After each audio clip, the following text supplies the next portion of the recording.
হিমঘর তৈরি করার কথা বলা হয়েছিল। সেইখানে সব থেকে বড় বহুমুখী হিমঘর এই জামালপুরে আগামী দিন মামাটি মানুষের সরকার তৈরি করবে, আমি কথা বলে আছি। এটা আমাদের প্রতিজ্ঞা, এটা আমাদের শপথ।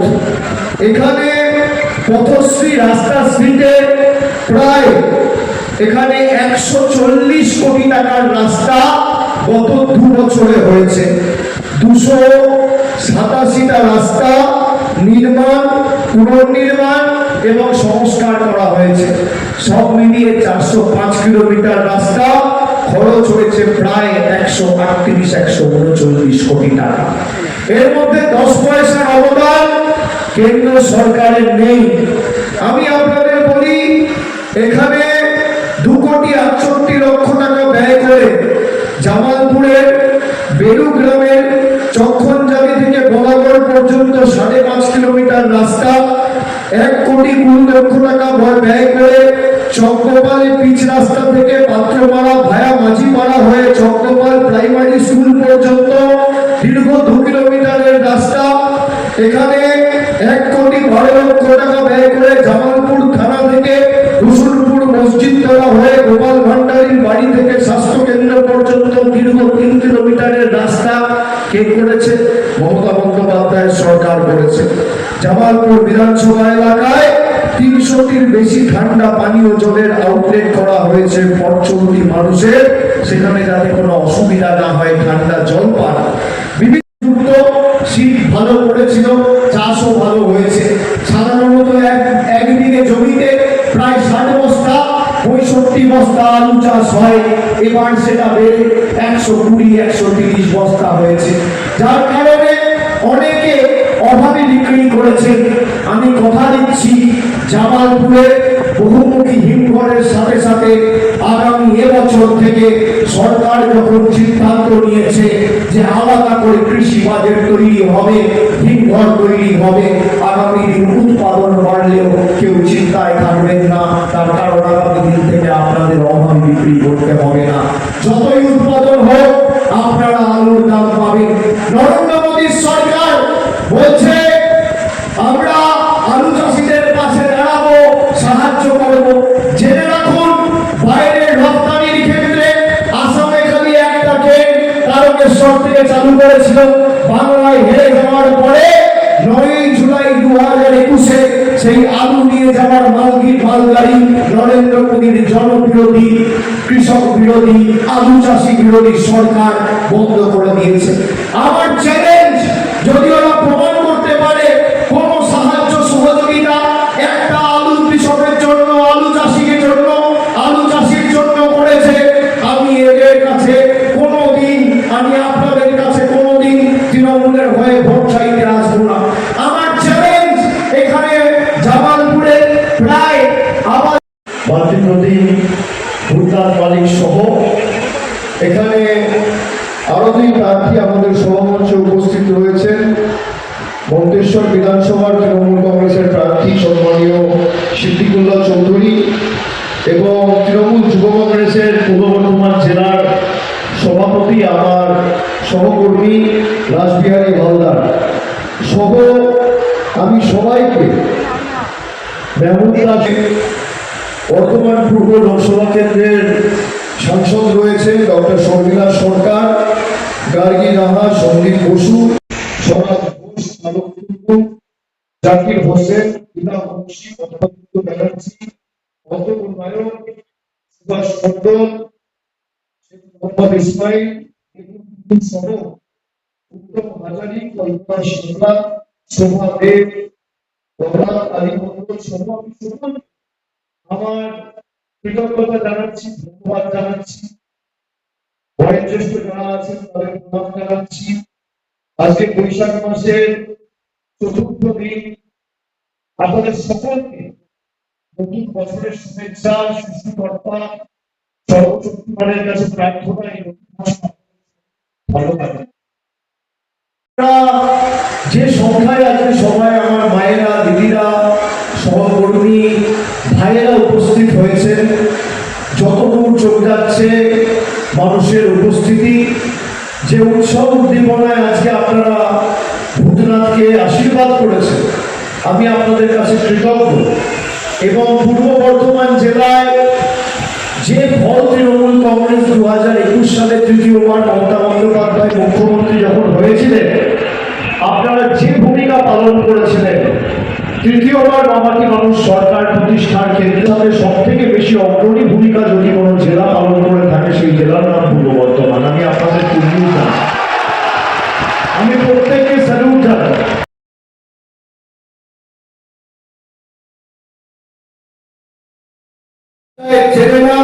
তিনি বহিরাগতদের তল্পি বাহক বা কৃতদাস বলা যেতে পারে। বিজেপি প্রার্থী যিনি হয়েছেন জনমতার জোরগ্রামে হলেও তিনি থাকেন পানিহাটি উত্তর 24 পরগনার বিটি রোডে। তিনি তপশিলি কমিশনের ভাইস চেয়ারম্যান ছিলেন। আমার চ্যালেঞ্জ, বিজেপির যিনি প্রার্থী হয়েছেন তার নাম অরুণ হালদার। আমার অরুণ বাবুর কাছে চ্যালেঞ্জ যে আপনি তপশিলি কমিশনের ভাইস চেয়ারম্যান ছিলেন। তপশিলি মায়েরা যারা আছেন, বোনেরা যারা আছেন, ভাইরা যারা আছেন, আমার কথা মনোযোগ দিয়ে শুনুন। তপশিলীদের উপর ধর্ষণ, খুন, অত্যাচার যদি সব থেকে বেশি কোন রাজ্যে হয়ে থাকে, সেই রাজ্যের নাম উত্তরপ্রদেশ, তারপরে যার নাম রাজস্থান, তারপরে যার নাম মধ্যপ্রদেশ। তিনটেই বিজেপির ডবল ইঞ্জিন সরকার। অরুণ বাবুকে বলবো, যদি ন্যূনতম মনুষ্যত্ব আর বিবেকবোধ থাকে, জামালপুরের মানুষের কাছে ভোট চাইতে আসার আগে বিজেপির পদ্মফুলের প্রার্থী হিসেবে ভোট চাওয়ার আগে বিজেপি ছেড়ে তপশিলি মানুষের পাশে দাঁড়ানোর সাহস দেখাবেন, তারপর মানুষের থেকে ভোট চাইবেন। তপশিলীদের উপর অত্যাচারের ক্ষেত্রে সব থেকে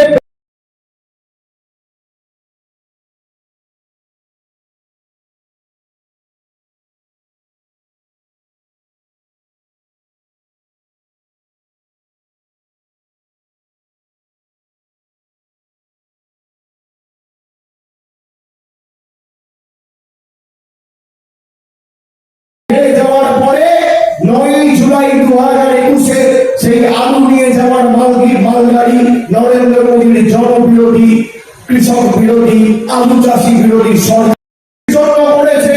আমি এদের কাছে কোনোদিন, আমি আপনাদের কাছে কোনোদিন তৃণমূলের হয়ে ভোট চাইতে আসবো না। আমার চ্যালেঞ্জ, এখানে জামালপুরে প্রায় আবাস যোজনায় 12,008 জন বাড়ি পেয়েছে গত 2 বছরে। সাধারণত বাড়ির টাকার ক্ষেত্রে 60% টাকা দেয় কেন্দ্র, 40% টাকা দেয় রাজ্য।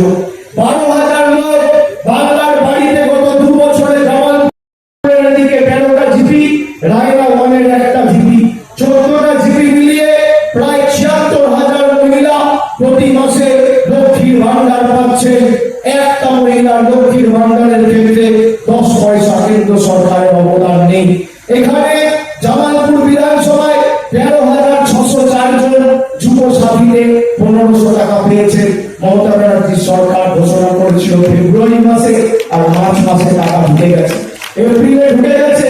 আমরা কথা দিয়ে কথা রাখি। মমতা ব্যানার্জির গ্যারেন্টি মানে লাইফ টাইম ওয়ারেন্টি, আর মোদির গ্যারেন্টি মানে জিরো ওয়ারেন্টি। যারা বাংলা বলতে পারে না, রবীন্দ্রনাথ ঠাকুরকে বলে রবীন্দ্রনাথ সান্যাল, রানী রাসমণিকে বলে রানী রাসমতি, বিবেকানন্দকে বলে অপবাদী প্রোডাক্ট, স্বামী বিবেকানন্দকে অপমান করে ঈশ্বরচন্দ্র বিদ্যাসাগরের মূর্তি ভাঙে। আমাদের পাল্টাতে এসেছিল নরেন্দ্র মোদী। অমিত শাহ আজ থেকে 3 দিন আগে গুজরাট থেকে এসে বাঙালিকে ধমকাচ্ছে, চমকাচ্ছে, বলছে বাড়িতে ঢুকে থাকবে, নইলে জেলে ঢুকিয়ে দেবো। আমি বলি, এই মাটি আর যাই হোক বর্ষতা স্বীকার করে না অমিত বাবু। আপনাকে চ্যালেঞ্জ রইল, আপনি বাংলার মাটি, বাংলার কৃষ্টি, বাংলার সংস্কৃতি আর বাংলার মানুষের জেল জানেন না। যারা ঈশ্বরচন্দ্র বিদ্যাসাগরের মূর্তি ভেঙেছিল, আজকে তাদেরই হাতে রুই, ইলিশ, কাতলা, বোয়াল নিয়ে প্রচারে বেরোতে হচ্ছে। এটাই বাঙালির ক্ষমতা। আপনারা আমাদের পাল্টাতে এসে নিজেদের পরিবর্তন করেছেন, এটাই বাঙালির ক্ষমতা। আপনি যদি ভাবেন আমাদের ধমকাবেন, চমকাবেন, কোনো গুন্ডা এসে বাঙালিকে ধমকাবে না, চমকাবে না। আমরা মাথা উঁচু করে রাস্তায় হাঁটবো, নিজের ভোট নিজে দেবো। মমতা বন্দ্যোপাধ্যায় যেভাবে উন্নয়নে আপনাদের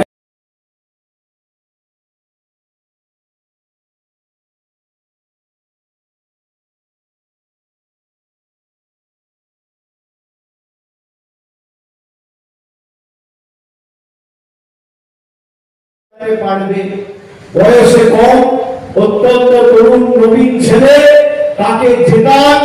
আগামী দিন জামালপুরের উন্নয়নে কোনো খামতি থাকবে না। অন্যদিকে ভূতনাথের পরিচয় তো আমি দিলাম আপনাকে। তিনি যেভাবে মানুষের জন্য সর্বদা নিবেদিত প্রাণ, তিনি বর্ধমান বিশ্ববিদ্যালয় থেকে স্নাতকোত্তর পাশ করেছেন। বর্তমানে গৃহ শিক্ষকতার পাশাপাশি নিরন্তরভাবে সমাজ সেবামূলক কাজে যুক্ত রয়েছে। জামালপুর পঞ্চায়েত সমিতিতে দুবার গুরুত্বপূর্ণ দায়িত্ব সামলেছেন। প্রথমে পূর্ত কর্মাধ্যক্ষ 2018 থেকে 2022, এরপর সভাপতি 22 থেকে 23 থেকে বর্তমানে 26। এখন তিনি রয়েছেন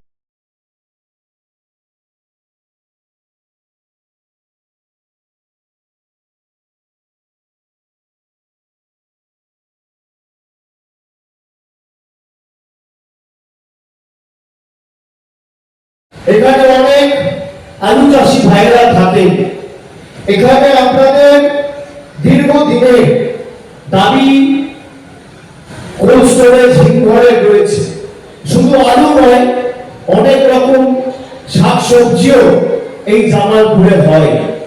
আপনারা নিশ্চয়ই শুনেছেন গত ফেব্রুয়ারি মাসে 5ই ফেব্রুয়ারি যে বাজেট বিধানসভায় মমতা ব্যানার্জি সরকার পরিবেশন করেছিল, সেখানে আমরা কথা দিয়েছিলাম 2026-এর পর থেকে বাংলায় প্রথমবার 30,000 কোটি টাকার কৃষক বাজেট প্রতি বছর আলাদা করে আমরা পেশ করব বিধানসভায়।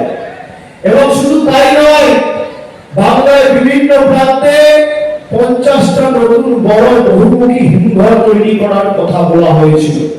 সেইখানে সব থেকে বড় বহুমুখী হিমঘর এই জামালপুরে আগামী দিন মামাটি মানুষের সরকার তৈরি করবে, আমি কথা দিয়ে যাচ্ছি। এটা আমাদের প্রতিজ্ঞা, এটা আমাদের শপথ। এখানে পথশ্রী রাস্তাশ্রীতে প্রায় এখানে 140 কোটি টাকার রাস্তা গত 2 বছরে হয়েছে। 287টা রাস্তা নির্মাণ, পুনর্নির্মাণ এবং সংস্কার করা হয়েছে। সব মিলিয়ে 405 কিলোমিটার রাস্তা, খরচ হয়েছে প্রায় 138-139 কোটি টাকা।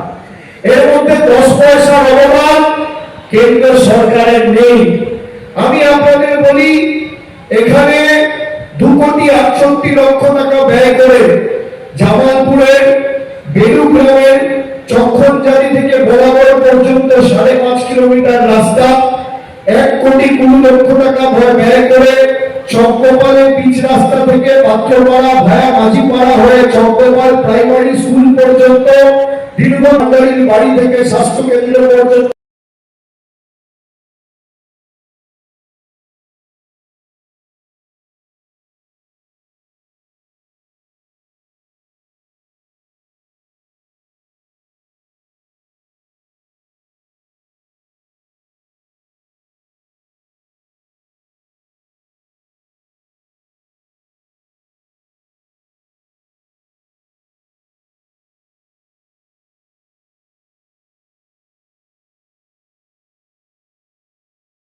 রাই সেরিমোনিয়াল হাউস বর্ধমানের শাঁখারীপুকুর এলাকায় বরফকলের ঠিক বিপরীতে।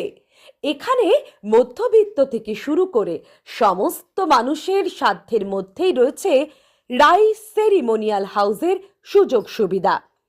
এসি থেকে শুরু করে নন এসি যেমন চাইবেন তেমনই পাবেন। একেবারে সুসজ্জিত ও পরিষ্কার পরিচ্ছন্ন একটি সুন্দর অনুষ্ঠান বাড়ি। এখানে রয়েছে এসি, নন এসি, নটি রুম, রয়েছে আন্ডারগ্রাউন্ড গাড়ি পার্কিং এর সুবিধা। অতএব আপনাদের যে কোনো অনুষ্ঠানের জন্য আজই বুক করে ফেলুন রাই সেরিমোনিয়াল হাউস। মনে রাখবেন, রাই সেরিমোনিয়াল হাউস বর্ধমানের শাঁখারীপুকুর এলাকায় বরফকলের ঠিক বিপরীতে। আজকে আমরা চলে এসেছি রাজলক্ষ্মী কনস্ট্রাকশনের নিউ প্রজেক্ট রাজ ইনক্লেভসে।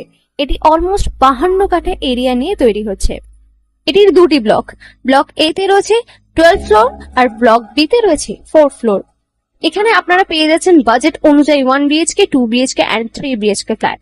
এখানকার আকর্ষণীয় ব্যাপার হলো ফ্ল্যাটের গ্রাউন্ডে আপনারা পেয়ে যাচ্ছেন স্টাইল বাজার, আর সঙ্গে থাকছে বেসমেন্ট পার্কিং, ওপেন পার্কিং, আর রুফটপে পেয়ে যাচ্ছেন 10,000 স্কোয়ার ফিট এরিয়া জুড়ে এসি জিম, আড্ডা zone, AC community hall with kitchen, garden area. আর 24/7 আপনারা পেয়ে যাচ্ছেন CCTV security, water supply, power backup, common utilities, maintenance office, আরো কত কি। আর তাছাড়াও আপনারা পেয়ে যাচ্ছেন ব্লক বি তে সুইমিং পুল ফেসিলিটিস। বাইরে থেকে তো আপনারা অলমোস্ট সবই দেখলেন, এবার পালা আপনাদের একটা রুম ট্যুর দেওয়ার। এটা হলো 3 বিএইচকে, 1187 স্কোয়ার ফিট। এখানে আপনারা পেয়ে যাচ্ছেন 3টে বেডরুম।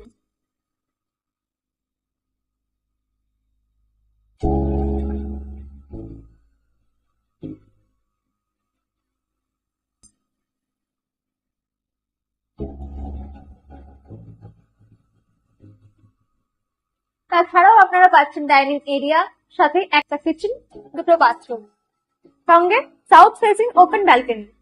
হ্যাঁ, ঠিক এইরকমই হবে আপনাদের স্বপ্নের রুমটা।